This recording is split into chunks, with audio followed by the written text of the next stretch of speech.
staff doing such a great job. This has been such amazing content. I just want to say thank you guys so much. And thanks to all the speakers. So the next panel, I'm just going to kind of start off with giving some context around a very big subject for us, which is ending the federal conflict, which is going to require changing the paradigm of medical marijuana. And so what we mean by that is that, you know, when we started Americans for Safe Access, we were really at a time where patients were under siege. There were federal raids happening of patients' homes, of their providers' homes, of dispensaries. And so, you know, we really focused on, you know, that part of the conflict, you know, really stopping those raids, stopping that terror. And we also had some long, you know, term vision, like changing the scheduling, which just happened to happen at the international level before we were able to do it here at the federal level in the United States. But when we were really talking about long-term medical cannabis policy, you know, we're really looking at changing the way that this country looks at medicine altogether. So, you know, yes, we have to create policies that direct the DEA and the IRS and the Department of Justice. That's one component. But really what we have to do is change the way HHS, FDA approach drug development and medicines. And so, you know, for this discussion, I want to invite everyone, including our panelists, to take a breath and not to approach this subject as a either or debate, right? Not to approach this as whether or not the state should rule everything and the federal government should have control, or what schedule cannabis should be in, or whether or not the FDA should play a role. I really invite you to really step back a minute and realize that cannabis does not fit into any part of the system. The medicine that we want, there is not a system yet that it fits in. So we're not talking about making medical cannabis an herbal medicine. An herbal medicine would mean that it's not covered by health insurance. It would mean that patients and their doctors have to guess on dosage. Maybe there would be some standardization, but, you know, really be available only for the wealthiest Americans. If we talk about just letting it go to the recreational market, that means that there will still be millions of Americans that will never have access. Their doctors definitely won't ever consider it. There would never be insurance coverage. And there would still be, you know, issues of drug testing for people who work for the federal government, veterans, it goes on and on, right? So when we think about how are we going to get cannabis medicines to everyone, we need to think about changing the system. So we're not putting cannabis in the existing systems, we're changing them. And what I mean about that, by that, is that, you know, imagine a world where whole plant cannabis was available by prescription, covered by insurance, there was a known consistency, there was a dosage that patients could rely on, it was covered by insurance, it was FDA approved, and that you could pick it up at a specialty pharmacy known as a dispensary, or at a neighborhood pharmacy in the most rural part of this country. Imagine a plant that you could either grow your own at home, or if that's not a possibility or you need a greater amount, that you wouldn't have to worry about paying for it yourself, that you would pay a copay just like any other medication. To live in that world, we're not going to get there from accepting the state-by-state system that we currently have. The state-by-state system that Americans for Safe Access created was meant to be a holding pattern. It was meant to get people out of the harm's way of the DEA. It was meant to create a space where the people that were producing our cannabis could, you know, take a breath and do so without pesticides, where we could really look at product safety protocols so that this could be available for all patients in a safe way. But it also, you know, wasn't supposed to stop at these current programs. So when you see the dispensary program in the States, know that that is a temporary solution to safe access. And if we stop there, if we just stop with the dispensary programs in the States, what that means is that millions of Americans will never be able to use medical cannabis. It means that we have created safe access for the privileged and not for those Americans who need it the most. And so I invite you all to take a breath and imagine that we are not going to try to put cannabis into the existing system. We're not taking a square peg and trying to put it in a round hole, but instead we're talking about a new way to look at the scheduling of medicines. We're talking about creating a new way to approach drug development. We're talking about new definitions of standardization that will allow drug development to come from whole plants. And in order to do that, we have to do this work at the federal level. So again, I'm very proud of the work that we've done at the state levels. We have brought access to millions of Americans, but that program is temporary. And yes, it looks a lot like legalization because it's not much different. There aren't standardized products for patients. So this was really a compassionate use aspect. It wasn't a long-term solution. So this next panel is really about looking at federal solutions that are going to allow us to build on the work that we've done at the state level and make sure that this access can be spread from state to state. So the legislation that we're looking at Americans for Safe Access and that we're going to be discussing with our panelists today is a program where we have a centralized Office of Medical Cannabis at the federal level, which is what the other 45 countries that have legalized medical cannabis have done. It would mean building on the work that we've done at the states, so grandfathering in all of the licenses that exist for dispensaries and cultivation for cultivators into DEA licenses, into specialty pharmacy licenses. And it would mean creating a new schedule for cannabis that recognizes its safety, that recognizes the research that's done, and creates a very quick pathway for drug development. So thanks again for tuning in, and I'm so excited for this panel. And with that, I'll turn it over to Dustin, who's going to introduce the rest of the panel. I'm super excited for this panel and these different perspectives. But again, I think that one of the most common questions I get is, if we legalize cannabis for recreational use, won't that solve the problem for all patients? And I think a lot of this conference content was about really showing the other perspectives and the people that are left out of that system. And so I'm really hoping that after we leave this conference, if people don't find themselves in such a defensive stance that patients have to defend the right to our programs in existence, since we were here first, but they really have the language that they need and the ability to articulate what we see as medical cannabis long term. And it looks like that people made it through the system. Dustin, I'm going to hand it over to you to introduce the rest of the panel, and I'll come back and be here for a Q&A.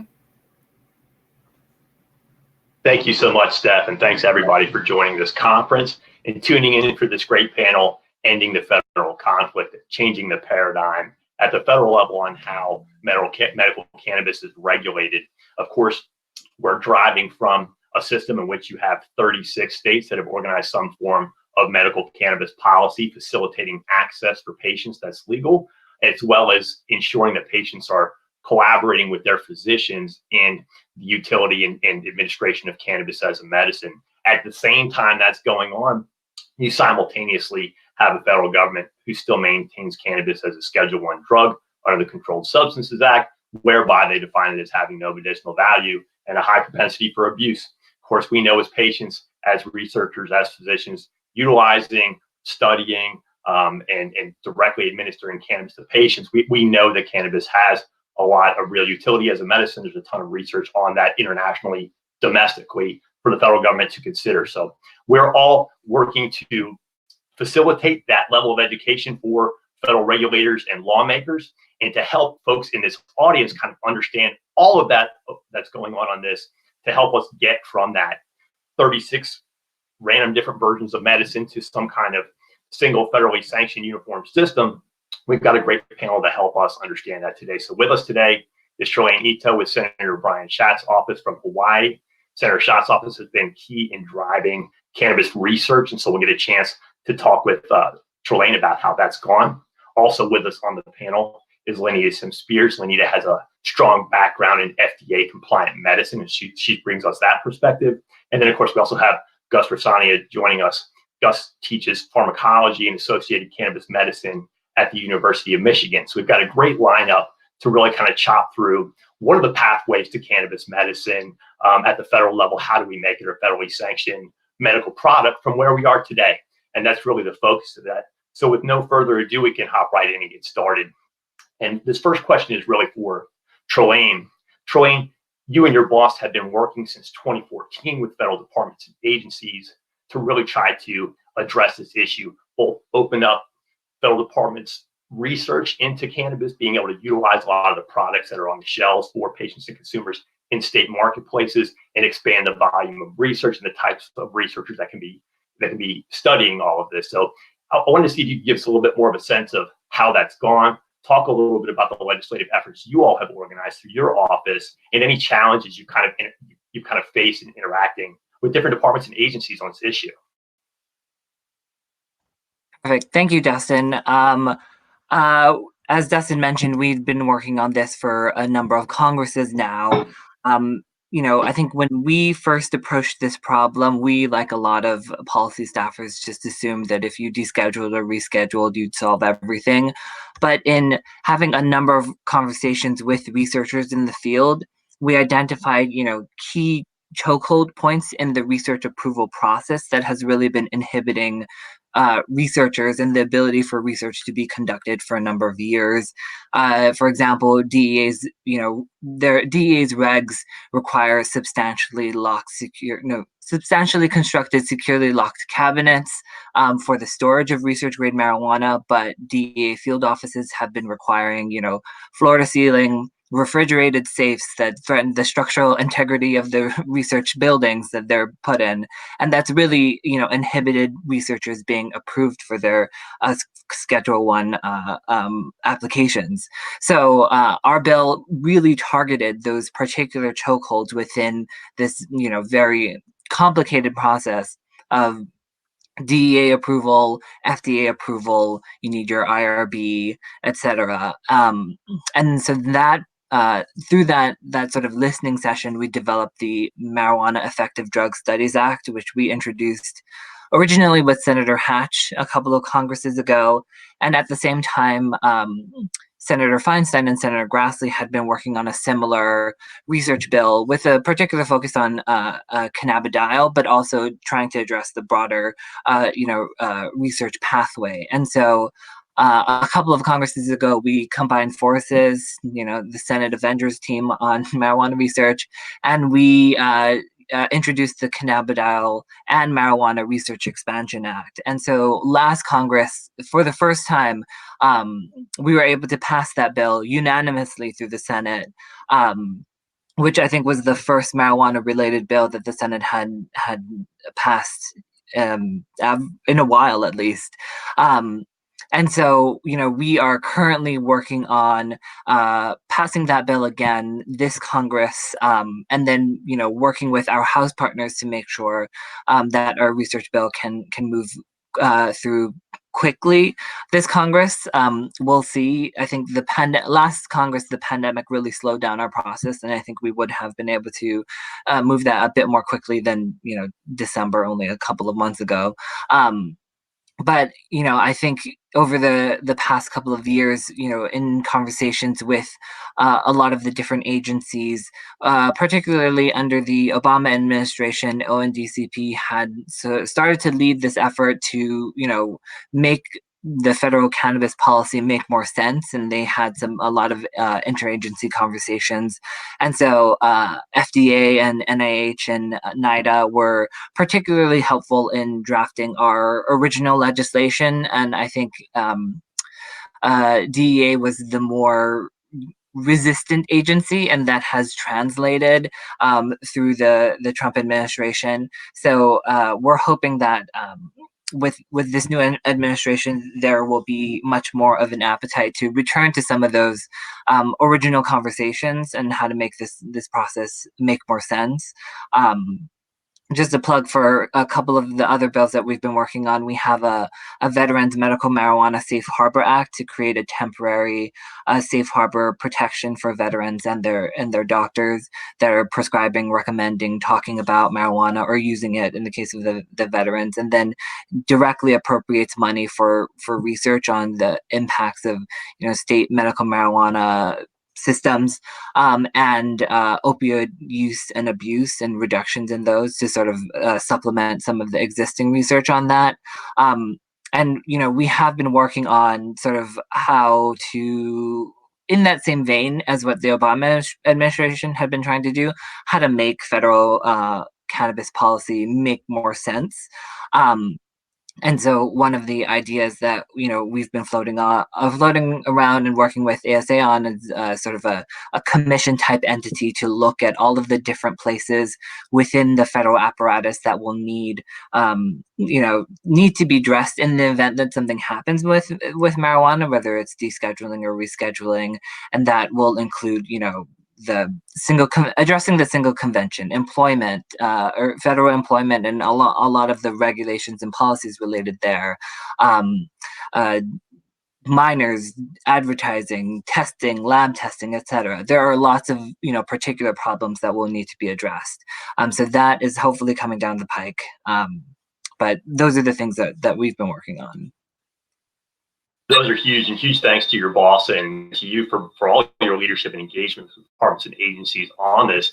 And I think you touched at a great point here in talking about a rescheduling or descheduling, whether it comes from Congress legislatively or it comes via executive action from this administration. That's a huge challenge. You see a lot of legislation out there on the table. You've got about 20 federal bills out there right now on the table and associated amendments. You had about 80 different bills and associated amendments in the previous Congress on cannabis, all of them dealing with all kinds of different reform issues, many of them being important issues, but few of them, if any of them, really taking a look at if we reschedule or if we deschedule, what are we doing with federal departments and agencies on the back of that?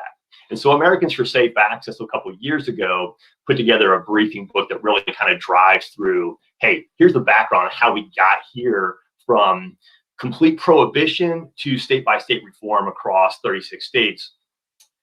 Here's the federal regulatory construct that needs to be organized on the back end of any rescheduling or descheduling to essentially reassign federal departments and agencies that have jurisdiction over cannabis policy. And so I think as we're thinking about whatever comes after rescheduling or descheduling, that's really important. And so beyond research legislation, like the great legislation that you've been working on, that not only passed the Senate by unanimous consent last year, but a similar version of that measure also passed the House by unanimous consent on the floor last December. So you've got that legislation out there that can help inform how research should be organized, but you don't have anything in that really kind of tells agencies, okay, look, you've rescheduled or descheduled. We need a wholesale rewrite of federal departments and agencies' jurisdictions as they pertain to cannabis policy and as those policies touch all the other federal departments and agency policies. So that's what we're really kind of driving at here that needs to be contemplating.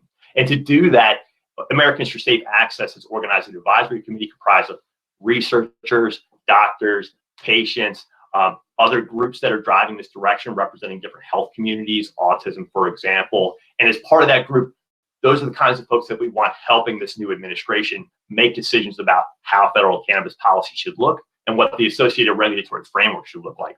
So that gives us kind of a great segue to turn to our other two panelists, Gus Rosania and Lenita SimSpears. Both have backgrounds in federally compliant medicine and the pathways to get there. So I'm fishing here for your takes on, based on where we are now, 36 states down the road using cannabis as medicine, patients across them doing that with their physicians, and a federal government who's really, really, really far behind in catching up, in influencing or demonstrating any kind of leadership across really important things like our last panel talked about with respect to regulatory standards on testing, pesticides, molds, heavy metals, and associated contaminants, what's safe for consumers in a product, besides what needs to be in a product with respect to plant compounds and associated terpenes. So as we think about all that, what are the pathways that exist for federally compliant medicine? Are they appropriate for cannabis today in your mind? And what do you see as the optimal way for for us to get to federally sanctioned cannabis medicine?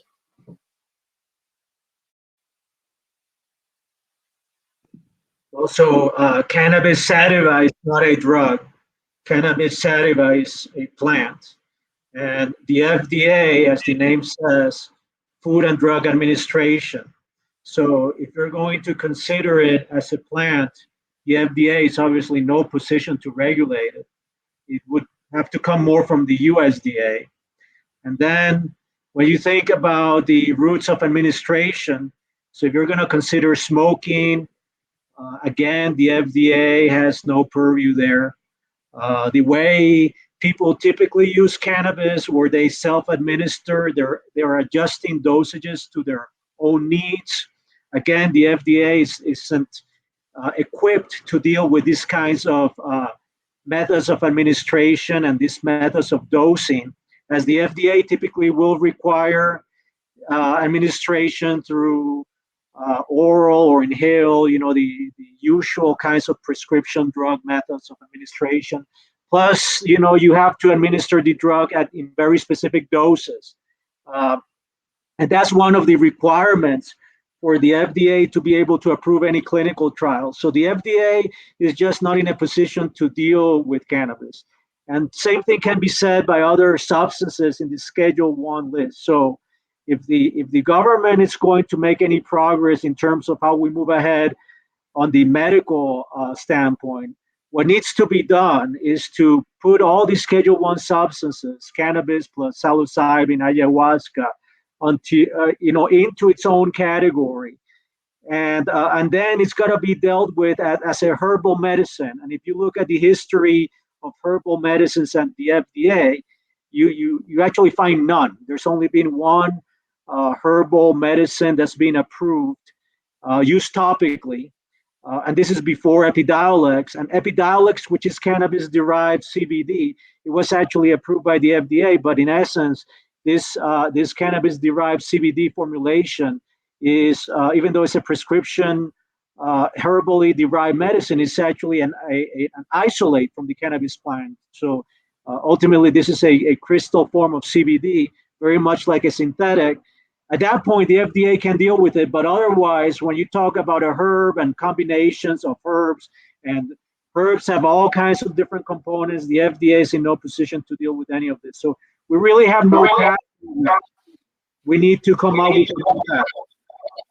So you don't think pathways like the drug evaluation and research process that exists at FDA, I know we're talking about botanical medicine as it pertains to cannabis more so than we are traditional synthetic medicine that consumers are used to picking up at the pharmacy.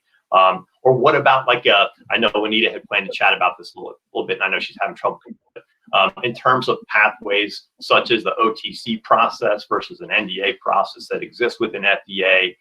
Is OTC over the counter, excuse me, a pathway that could be viable for cannabis either in the short term or the long term? I mean, to go into your OTC, you have to have a prescription drug to begin with. So you cannot jump that, you cannot go, from a Schedule 1 substance, which is of no medical use by definition, into an OTC without having that transition into a prescription drug.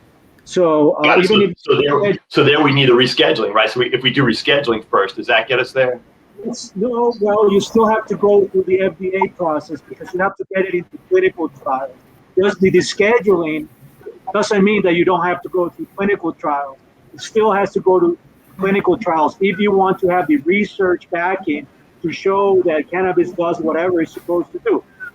And there's no path to do that. So the only way to do that is to put it into its own category of legal regulatory universe, and the FDA has no place for that. So you actually have to probably create a separate agency to deal with that kind of substance. Maybe it's an offshoot of the FDA, or it's another office. It will be Food, Drug, and Herbal Medicine.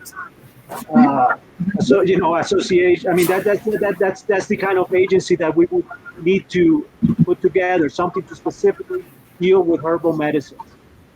Got it. Okay.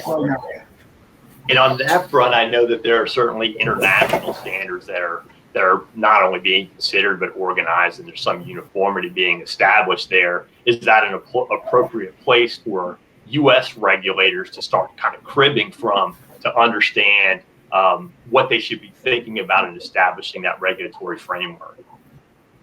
There's a lot of issues associated with, say, smoking cannabis that I don't think there's any regulatory agency anywhere in the world is able to deal with.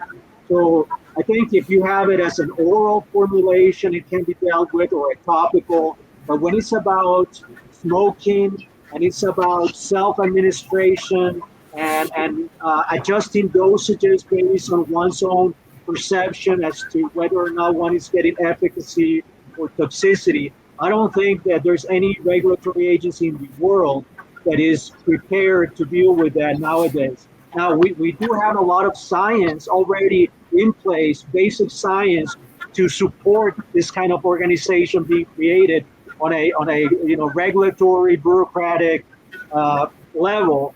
But you have to have some congressional, some government directive that this organization, this bureaucratic structure, regulatory structure, is to be created, so that then the science can inform the regulatory process, so that we can effectively deal with what we're supposed to be dealing with.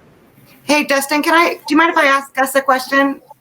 No, in fact, I was just getting ready to turn it over to Q&A, and I thought you might have some thoughts, Steph, so please take it away. Well, thank you, Dustin. I appreciate it. Gus, actually, so thank you both so much for joining us, and I'm so sorry that our other speaker had troubles getting on. I actually did too, and I'm using someone else's computer right now, so you're not alone. But Gus, thank you so much. I just wanted to ask you, that, and just kind of clarify what you're saying is that the current infrastructure that we're talking about doesn't exist, but it could exist. And so what we're really talking about, and I think this is a real challenge, and I know for policymakers especially, people often want to say, just tell me where to put cannabis, and I'll put it there, and then you can leave me alone. And the answer is, it doesn't look like that, that we actually have to do the hard work and create something new. Yes. There is no place currently in the government where to put cannabis as a putative drug. I mean, it's really a botanical medicine. It really doesn't qualify as a drug the way drugs are defined under the purview of the FDA. So it needs to be put together in a separate category as a botanical medicine. And you just can't skip the whole regulatory process and just put it as a nutraceutical, especially with Epidiolex already being regulated by the FDA as a prescription drug. So you have to follow some path. You just can't jump over things. And the only way to do that is by creating a separate category where you then deal with it as a botanical. And within the botanical category, you've got to consider the possibility of smoking it. Because people are going to be smoking it anyways. Right. Regardless of what you wish people to do, they're going to be thinking about smoking it. You're going to have to deal with that too. And yes, it does require that separate institute office being created. And I just also want to, again, with Lenita not being able to join us, Gus, I would like to invite you and Lenita we can do a webinar next week and really deep dive and invite all of our conference attendees to come and spend, instead of just a few minutes discussing this, spending an hour really deep diving into this. And Lenita, if you'd be up for that, I'll make sure that everybody at this conference knows about that, and that we can really take some time. And I'm so sad that we didn't get to hear from Lenita. I really enjoy her perspective. But Dustin, I'll hand it to you. Agreed. Thank you, Steph. And yeah, we'll definitely have to organize a much deeper dive version of this, because I think this is exactly the education that lawmakers and regulators need to understand on this issue, that simply organizing legislation that reschedules or deschedules cannabis or addresses one component of reform, or even a large component of reform, as Senator Schumer, Wyden, and Booker are attempting to do and getting ready to unveil their legislation. Missing from that legislation will be key issues like everything we're talking about here today, establishing some kind of functional regulatory mechanism, some office within the administration that can reassign jurisdictions of departments and agencies on cannabis to create this functional pathway for cannabis medicine that may have to exist outside of a traditional FDA drug approval process. And we have to organize that and build it the right way so it works for patients. Keeping in mind, we've got patients across 36 states, millions of people who don't have any consistency or uniformity to how these cannabis products designed for their health are being organized. So that's really what we're talking about here. We'll definitely have to dig into that much deeper. Some questions from the audience real quick, kind of along those lines. States have seen a lot with respect to how they've organized policy, and there's a lot of lessons for federal lawmakers and regulators to learn, I think, about what not to do as we kind of look to the federal sphere, thinking about DEA's position in it. One of the questions is it appropriate really for DEA to still be involved in any way whatsoever, whether it's controlling diversion of products from legal marketplaces to illegal ones, ensuring no diversions coming in, keeping consumers safe in the supply chain? Is there a role there for DEA in the future? Is that worthwhile? What do we think about that on the panel? Yeah, I mean, I can just answer that the role of DEA, just like the role of the International Drug Control Bureau, it's not just to deal with diversion, but it's also to make sure that drugs make it safely from point A to point B. And so instead of just thinking of them as the agency that knocks on your door hopefully with a warrant, they're also supposed to be the agency that makes sure that those drugs make it to the pharmacies so they can make it to the patients. So and they also give out licenses for controlled substances. And I think that's going to be appropriate. I think that the new schedule that we'll be talking about means that it will still be a controlled substance. And by simply descheduling cannabis, I think it's a mistake just to do that, because in order for a drug, for cannabis to come back as a medication, it's going to have to start at square one to get on that scheduling. And so I think if we create this new schedule and really, which is a part of a new approach to drug development, then we're going to avoid that. But the DEA will always be involved. But that's why it's so important, as Dustin said, for legislation to define exactly how they're involved. Agreed. Yeah, I think that's critical. I know Congress doesn't like to be prescriptive, but agreed, Steph. Go ahead, Gus. I think the regulatory process, once it gets put in place for the drug, or the botanical drug, then you can have some policing in terms of people who may want to, sell the, unregulated product as something that presumably has some stamp on, from the, whatever agency you're creating. So at that point, you want the DEA to be there so that, people are actually getting, from the pharmacy or from the supermarket or wherever, what they actually think they're getting, and not some other product that somebody's trying to sell or something that it's not. So there's still probably some need of policing, but only, it's only going to be rational policing once you get this regulatory structure put together in the right way. So before this structure gets put together, this agency gets put together, the DEA really has no business. So, it has to be done right away. It has to be done fast. So even if it's this schedule, it's got to be done right away for the DEA to actually have any role. Now, for folks who are tuning into this and really trying to understand, okay, let's say you live in one of these 36 states where cannabis is a medicine available to you. You can register a state patient, you can secure access, you can meet with your physician on all these things. But when you go to another state, for example, they don't have the same kind of medicine because it's a whole different marketplace. Interstate commerce isn't permitted. So unless you're buying business from unless you're buying your medicine from a multi-state operator, you're not getting a lot of uniformity in the product that you're actually using to treat your health. So some kind of federal standard to establish some uniformity to what is in those products that's acceptable, what products work for what. That takes a long time for most medicines to drive through. But, since we've got 36 states so far down the road, the federal government's so far behind, what can consumers reasonably expect? What can patients reasonably expect as a timeline, you think, before we get to some kind of federally compliant cannabis medicine? And after that, we'll probably have to wrap up. Well, I mean, again, the timeline is largely dependent on how fast the legislators are willing to move. And if you look at the history of these acts that are waiting in Congress to get voted upon, it's all tied in with the political situation. There's always some pork barrel, something or other that's that takes precedent over the health of people. So we're talking.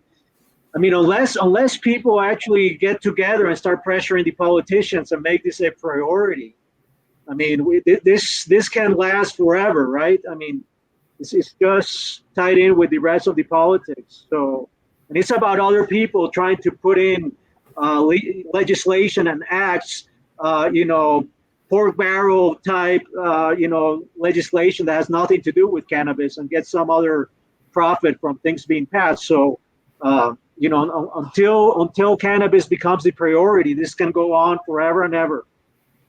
I think this is a perfect segue, Dustin, to our lobby days that will be coming up.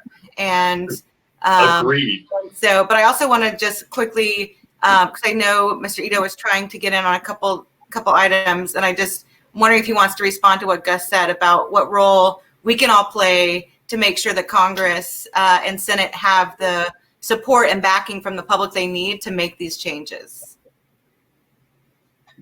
Right. I think we did see a lot of progress last Congress with the movement of our research bill. And then just to make one tiny point about sort of DEA's role, one of the things that we did see in talking to researchers and in talking about that process is DEA has sort of over the years inserted itself in reviewing sort of the scientific integrity of a proposed research project. And they would send the research project to FDA for basically a second round, a duplicative sort of review. And DEA's role, as Steph mentioned, is particularly the diversion control part. And so one thing that our bill does is really tries to make DEA's role make sense and really keep it to its core functions. And I think segueing back, that's one of the really effective parts about our research bill is that it does, aim to make the federal process make sense, and that's really understandable for a lot of folks. Who understand both the value of research, but also just, how bureaucracy can slow things down. And I think it would be really effective for folks to really, express an interest in talking to their legislators about the importance of this issue. Here is what I have to say that if Steph isn't going to, that's what ACE is all about. Certainly it's educating lawmakers and regulators at state and federal level, at all levels of government and internationally, about patient issues, about how this all needs to be organized so it works for patients. So we ask folks who are tuning into this to absolutely keep up the pressure, keep reaching out to your lawmakers, keep talking to them about these issues, keep doing that with the administration through our Biden-Harris Can Do It campaign. And with that, I'd like to thank our panelists for serving on this great panel today to really kind of chop through these issues, give us a sense about where we need to be going to really establish that pathway to federally sanctioned cannabis medicine, and answering so many great questions today. So thank you all. I know as Steph mentioned, we'll be back on this, doing a deeper dive version of this later with Lenita on board. So get excited for that. And thank you all for tuning in. Thanks, Dustin. Thanks, Gus. Thanks, Tito.